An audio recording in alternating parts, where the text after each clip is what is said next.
So, I grew up in Florida when abstinence-only education was all the rage. You know, that whole idea of getting teenagers to abstain from all sexual activities? It was an evangelist movement that gained traction in the early 2000s, promoted by people like Oral Roberts.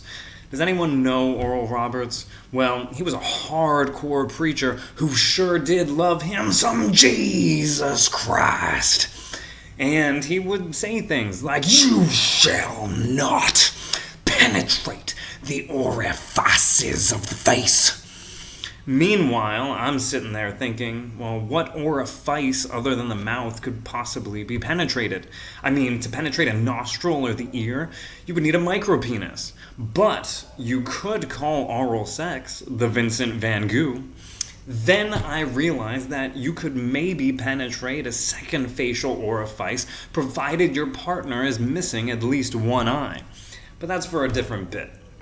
When I was in middle school, we actually had an 8th grade abstinence-only field trip to the local university called Playing with Fire, where we saw some gruesome images. The presenter was an old woman who probably hadn't been laid since the Carter administration and is probably dead now, who would show us an image that was so graphic we didn't know how graphic it actually was until she described it to us.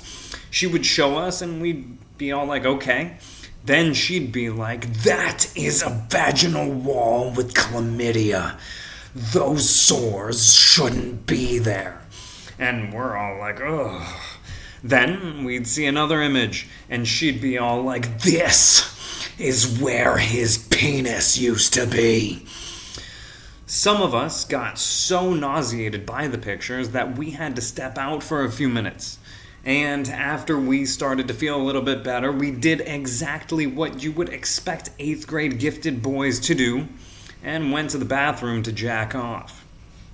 So, that was the formal sex ed we got in school. Then, of course, there was all the informal sex ed. Oh, all that gutter talk. On the bus and in the cafeteria, bathroom, and locker room, you get exposed to all kinds of unsavory things. Things that have truly come in handy during my existence as a sexual being.